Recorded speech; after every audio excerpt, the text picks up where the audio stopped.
한 가정에요.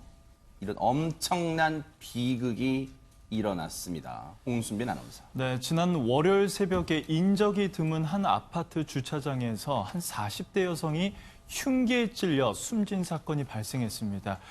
이 소방대원이 현장에 출동했을 때 이미 이 여성은 숨진 상태였다고 하는데 나중에 확인해 보니 범인은 숨진 40대 여성의 전 남편이었습니다. 허허.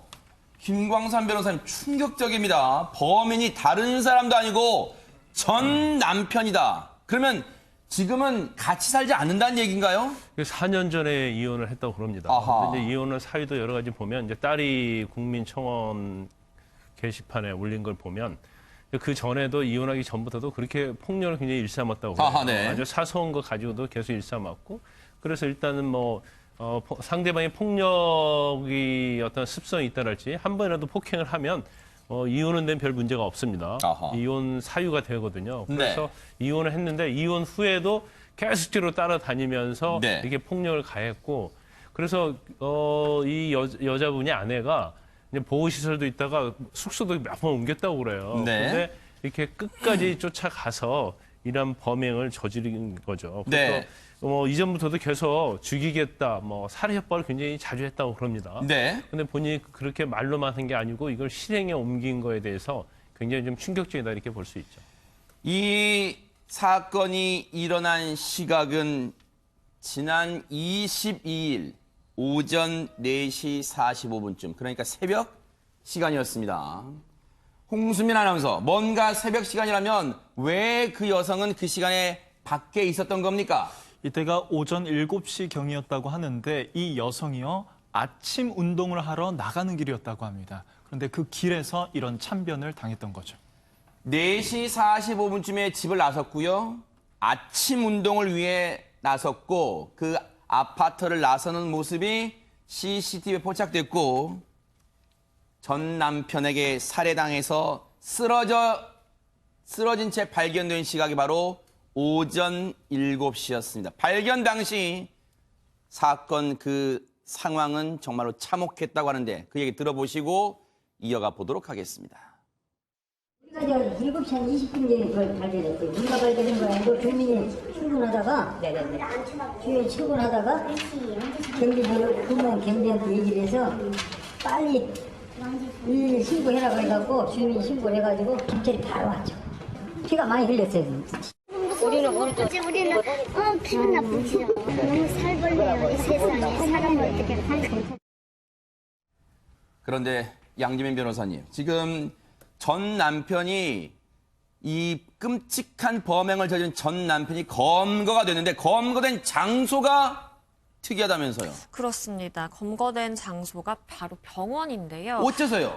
이 전 남편 같은 경우에 이제 주치자로 신고가 들어가게 된 겁니다. 112에. 그래서 병원에 결국에는 이제 후송이 된 상황에서 그래서 경찰이 이제 결국에는 현장에서 이제 긴급 체포를 했는데요. 체포 당시에 이 남성의 상태를 살펴보니까 수면제를 복용한 상황이었고요. 술도 워낙 많이 마신 상황이었기 때문에 사실 술과 수면제를 같이 복용하면 굉장히 많이 이제 만취 상태가 되거든요. 그렇기 때문에 그 당시에 굉장히 조금 병원까지 후송됐을 정도면 조금 미급했다라고도 볼 수 있겠는데 어쨌든 그때 그 현장에서 바로 이제 긴급 체포를 했습니다. 혹시라도 자신의 범행을 후회하는 마음에 술을 먹었을까요? 약물을 복용했을까요? 어쨌든 그 부분은 경찰이 꼼꼼히 밝혀내야겠지만 소국장님, 대체 범행 동기가 뭐였답니까? 이 이제 경찰에서 진술을 하기를 이혼 과정에서 생긴 어떤 감정의 앙금 이런 것 때문에 살해했다 이렇게 진술을 했습니다. 4년 전에 이혼을 했는데 이혼하게 된 배경이 이제 그 딸의 주장에 따르면은 극심한 가정 폭력 때문이에요. 그러니까 남편이 아마 이 아내에 대해서 폭력을 굉장히 심하게 행사를 했던 것 같습니다. 그래서 이혼을 했는데 이혼을 한 이후에 이 여성이 보호시설 포함해서 5번이나 이제 주거지를 옮겼거든요. 그런데 그때마다 이 남편이 어떻게 그 위치를 다 찾아가지고 계속 살해 협박하고 위협하기도 하고 이러면서 이제 이 아내에 되는 사람은 정상적인 사회생활을 할 수 없는 그런 상황이었고 남편이 집요하게 계속 이렇게 협박을 하다가 결국은 그렇게 협박에서 나아가서 실제적으로 이제 살해하는 데까지 이르게 된 것입니다. 너무너무 참혹하고 끔찍한 사건인데요. 하루아침에 어머니를 잃게 된 이 유족분들, 그리고 그 유족분들의 따님을요, MBN 임성재 기자가 직접 만나서 심경을 들어봤습니다. 얘기 들어보시고 이어가 보도록 하겠습니다. 친척들이 갖다 다 한자리에 모여놓고 때리고 나서 제 얼굴에 이렇게 맞아가지고 진짜 누군가 싶을 정도로 들고 버리겠다고 하고, 우선 여기 등촌동이면 6번째예요. 그때 사건이 있었고 나서 여성센터에서 2번을 옮기셨고요. 지방에서 잠깐 계시다가 쪽으로 가셨는데, 그때도 막내 동생 집에 밟아서 그냥 갑자기랑 테이프를 들고 가서 한번 위협을 한 적이 있거든요. 들고 죽여버리겠다고 하고. 양지민 변호사님, 저 얘기를 들어보면요, 따님의 지금 얘기를 들어보면 평소에도 지옥 같은 삶에, 폭행에 시달려서 지옥 같은 삶에 식구들이 공포에 떨었다, 이런 생각이 듭니다. 그렇습니다. 그러니까 뭐 가정 내에서, 그러니까 직계 가족만 있을 때도 폭력을 휘둘렀고 온 친척이 모인 자리에서까지 그렇게 폭행을 휘둘렀을 정도면 사실은 이 가정 폭력이 굉장히 상습적으로 이루어졌다라고도 볼 수 있겠고요. 이거는 이제 두 분이서 이혼을 하실 때 이혼 사유임에도 명백할 뿐만 아니라 사실 범죄입니다. 그렇기 때문에 이혼이라는 수단을 사용을 해서 어쨌든 그 남성으로부터 분리가 되기는 했으나 워낙 사실은 그 둘 사이에 아이도 있고 이게 사실 거주지도 쉽게 파악할 수 있는 그런 맹점들이 있기 때문에 저렇게 결국에는 이제 피해를 당한 것으로 보이고요.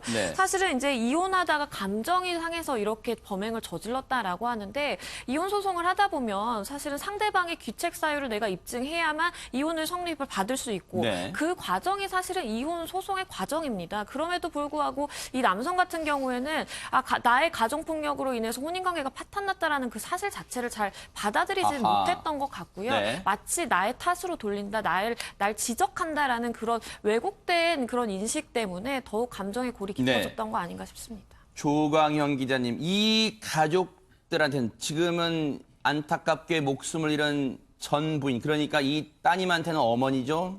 이 어머님과 그리고 따님 등 즉 가족들은 그동안 주변에 도움을 호소했는데도 도움을 못 받았을 가능성도 있습니다, 지금. 그렇습니다.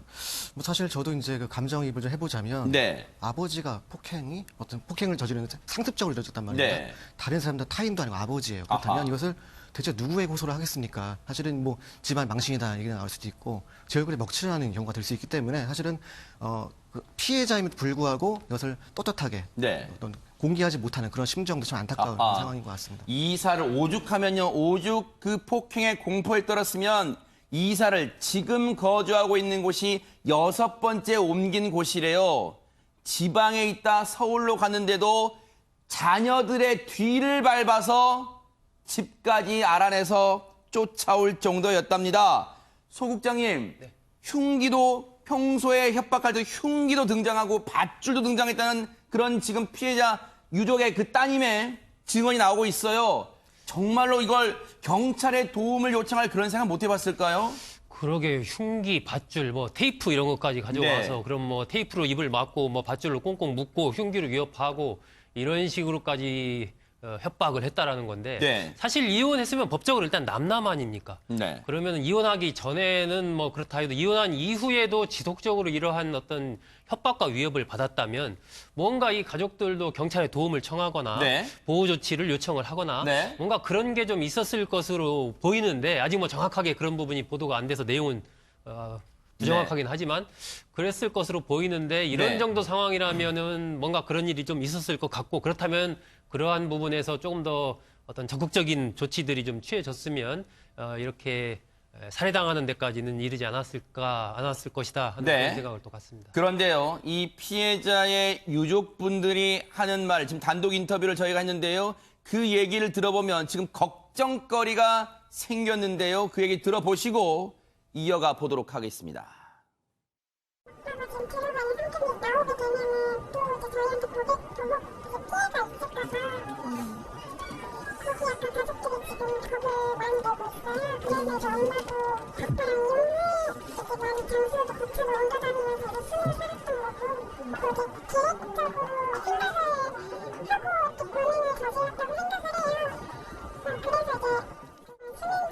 약간 그런 것 보면은 아빠도 그런 쪽으로 좀 빠져나가려고 하지 않을까.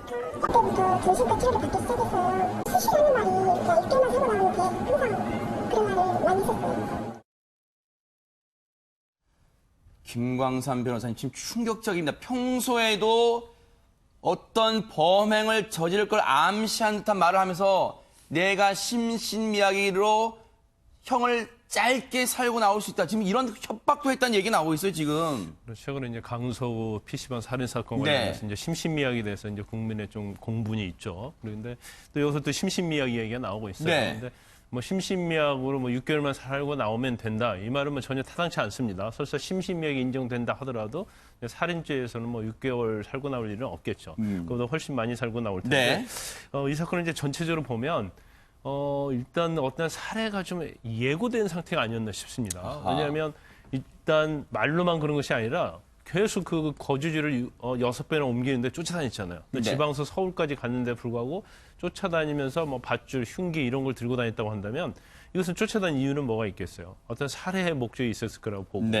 그래서 이걸 좀 미리 막을 수도 있었는데 그러지 못해서 이런 결과가 발생했다는 거에 굉장히 좀 안타까운 측면이 있고 지금 피해자 유족이나 딸들이 좀 사형이 됐으면 좋겠다. 그 말은 영구적으로 사회에서 격리시키면 좋겠다는 얘기를 하는 이유가 지금 걱정하고 있는 거예요. 그러니까 아버지의 어떠한 상황이랄지 어떤 형태를 알고 있기 때문에 만약에 뭐 형이 많이 중형이 선고된다 하더라도 그 이후에 나와서 또 가족에게 저렇게 해코지를 하고 또 어떤 범죄를 저질 가능성이 굉장히 크다고 보는 겁니다. 그래서 지금 이제 심신미약과 관련해서 지금 엄청나게 결혼하고 나서 이혼 전부터 이혼 후에도 계속 계획적으로 흉기 들고 다니면서 위협하고 폭행을 강요했잖아요. 그런데 이렇게 계획적으로 한 범행에 대해서는 심신미약을 거의 인정하지 않습니다. 법원의 판례가. 그래서 이제 그 걱정 안 하셔도 되는데 결과적으로 어느 정도 중형이 선고되느냐 이제 거기에 오히려 유죄에 관심이 많을 것 같고 일반적으로 말이죠. 이혼은 사이라 할지라도 어느 일방이 상대방의 범죄를 저지르면 대부분이 선처를 많이 바랍니다. 딸들이나 유족들은. 근데 오히려 이건 반대적인 거예요. 이제 그런 걸 보면 이 사람이 평소 때도 얼마나 상습적이고 악행이 심했는지 그걸 저희가 가늠해 볼 수 있는 거죠. 지금 검거는 됐습니다만 자신의 아버지는 검거가 됐습니다. 끔찍한 범죄를 저질렀잖아요. 하지만 공포에 떨고 있으나 유족들은요. 그러다 보니까 이 피해자의 따님을 비롯한 피해자의 따님이 청와대 국민청원 게시판에 글까지 남기게 됐다는데 어떤 내용입니까? 홍수민 아나운서. 네, 그 글을 보면요. 이제 그 첫머리에 이렇게 나와 있습니다. 저희 아빠가 심신미약이 아니라요. 격리시켜야 할 대상입니다. 이런 글을 남긴 거예요. 그러면서 그 글 안에서 4년 동안 아버지로부터 협박당하고 위협을 받았던 내용을 이렇게 열거를 했고요.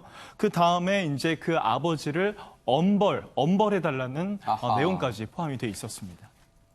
임성재 기자가, MBN의 임성재 기자가 직접 피해자의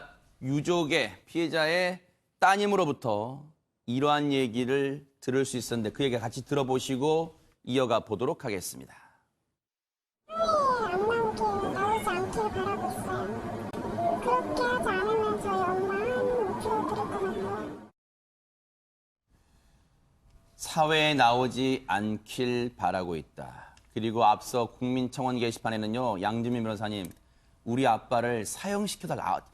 일반적인 상식으로는 이해할 수 없어요. 하지만 얼마나 공포에 그동안 떨었으면 아빠를 사형에 처해달라고 얘기하고 있습니다. 그렇습니다. 사실은 이게 이제 부모님들은 이혼을 하더라도 자식은 어쨌든 본인의 아버지고 어머니이기 때문에 그 관계를 유지하면서 잘 원만하게 지내는 경우가 많거든요. 그럼에도 불구하고 이번 사건 같은 경우에는 따님이 직접 저렇게 청원 게시판에 글을 올려서 아버지를 영원히 사회로부터 격리시켜야 되고 사형이라는 단어까지 쓸 정도로 아버지의 그 분노를 토로한 걸 보면 사실은 딸 입장에서 어머니가 그동안 얼마나 고통스럽게 아버지로부터 당한 당하는 삶을 살아왔는지를 다 목격했다라는 거를 좀 알 수 있겠고요. 그리고 네. 누구도 아닌 저 딸이 저렇게 바랄 정도면 정말 평소에 그 지금 언론에 드러나지 않은 것보다 더 많은 일들이 사실 그 가정에서 있어 왔을 거라고 생각을 합니다. 그렇기 때문에 굉장히 이제 재질 자체도 나쁘고 뭐 심신미약을 본인이 고의로 주장하려는 그 환경까지 만약에 만들었다라는 그 심증을 재판부가 느낄 수가 있다라고 한다면 굉장히 엄벌에 처했을 것으로 보입니다. 너무너무 끔찍한 범죄인데 그 유족들이 받을 고통을 생각하니까 더더욱 안타깝고 분노가 치미는 그런 사건입니다. 앞으로 이 사건 어떻게 진행될지 뉴스파이트가 추적해 보도록 하겠습니다.